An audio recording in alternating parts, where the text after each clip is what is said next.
Hello out there to all of my fellow gold diggers. This is your girl Rita, also known as the self-proclaimed gold digger. Welcome to my channel where I discuss my life as a wife, mom, entrepreneur, and business owner, all while trying to achieve my goals. Most importantly, the goal that I have been working on is trying to pay off my student loans and trying to get my personal finances in order.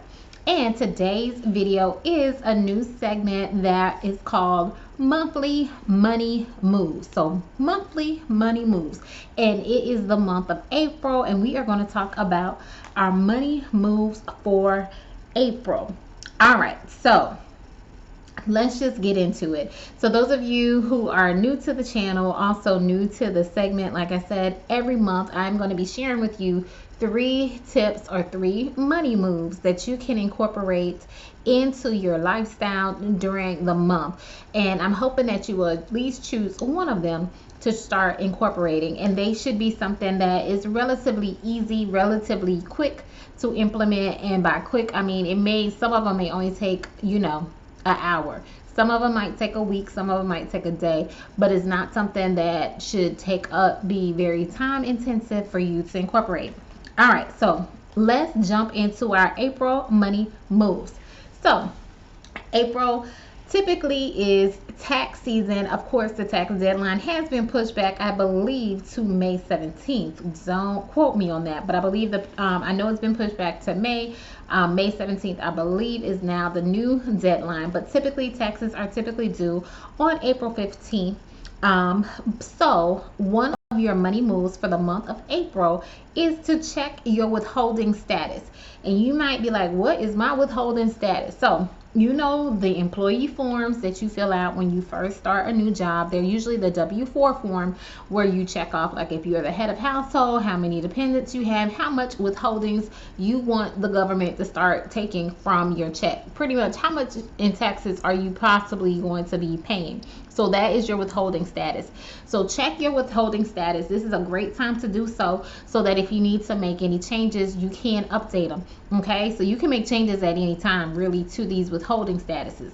Now, the reason why I recommend checking them and making sure yours are as current as possible is because if you do receive a huge refund or a large refund around tax time, your withholding status may be a little too high. That means they're taking a little bit too much out of your paycheck for taxes, and that's part of the reason why your refund is so high. So they've had all your money for a year, and now they are just giving it back to you in the form of your tax return or your tax refund. Okay, so you want to try and have a withholding status where pretty much you really don't get a tax refund when you come around at the end of the year, whenever you file your taxes, because when you do so, that means you're having more money in your paycheck all throughout the year instead of getting that lump sum in February, March, or April, whenever you tend to file your taxes. So check your withholding status,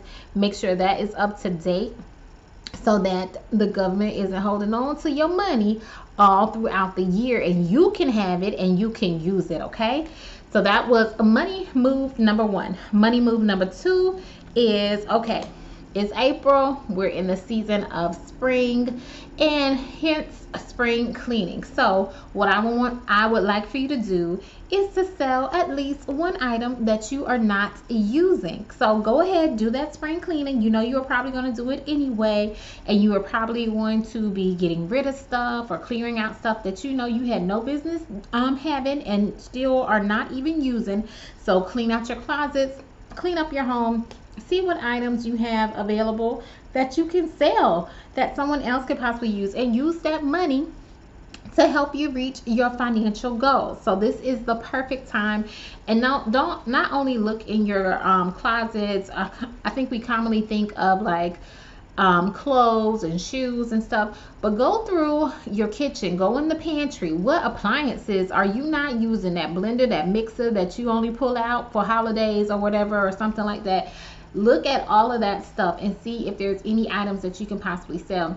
There's great places to sell, like Facebook Marketplace, eBay, Mercari, different sites like that, or where you can sell your merchandise and get some money back. You might be surprised of what you might get. So you just never know. I have had experience selling on eBay, and I was surprised. I still have some stuff posted up that I still will get notifications about that somebody wants them. So I just put them up there. If they sell, they sell. I'm clearing out my closet, that kind of stuff. I am going to be checking out a new platform because, yeah, your girl is going to be doing some spring cleaning and getting rid of some stuff. But that was money move number 2. See what kind of items you have laying around the house that you are not using that you can sell and get you some money, okay? All right, now tip number 3, or money move number 3, is to avoid lifestyle creep, also known as lifestyle inflation. What do I mean by that? Usually when we tend to make more money, we start increasing our expenses. Instead of us just living off what we had become accustomed to, we start balling out and buying all kinds of stuff, eating out more, buying more clothes, whatever it is.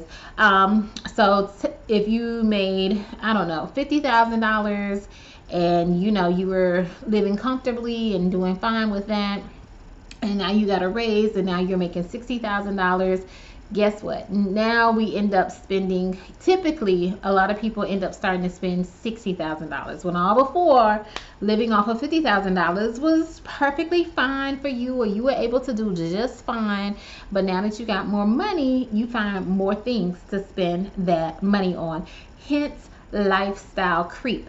So if you have recently gotten a raise, recently gotten some kind of increase, especially like with people getting stimulus money and that kind of stuff, see how you can possibly invest that money, save that money, so that you can use it in other ways and you don't fall victim to lifestyle creep, and your expenses just keep creeping up on you, and you are spending everything that you earn, okay? All right.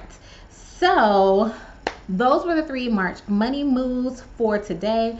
Let me remind you, if you have not seen my previous video, I shared some exciting news where your girl has created an Etsy shop.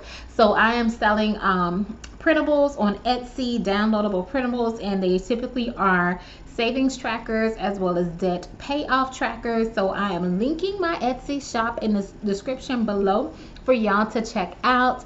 And for all of my fellow gold diggers, I have a special gift for each of you. When you subscribe to my email list, I'll have that link in the description box as well. But when you subscribe to the email list, you will receive a special email for you to get a printable for you to print off a savings tracker for our $500 a month challenge. So that is my gift to you. So please check it out. Check out the Etsy shop. Look around. Let me know what you think. As I mentioned before, your girl is trying to do some big things. So don't miss out on your printable for the $500 a month club. And let me know if you join in and you're trying to save that $500 this month so I can encourage you, okay? All right. So those were our money moves. Let me just do a quick recap of them. Money move number 1 was to check your withholding status with your taxes. All you got to do is talk to your employer, modify your forms if need be. Money move number 2 was to sell at least one item this month and get some money, because you're not using it anyway, okay? And money move number 3 was to avoid lifestyle creep or lifestyle inflation. Just because you make more money does not necessarily mean that you need to spend more money. So designate if you've recently gotten a raise, recently got an increase. Figure out what you would like to do with that increased income, okay? All right, and let me know in the comment section, which one of these money moves are you trying to incorporate for the month of April? All right, that's all I have for now. This is your girl Rita, also known as the self-proclaimed gold digger. Take care, everyone.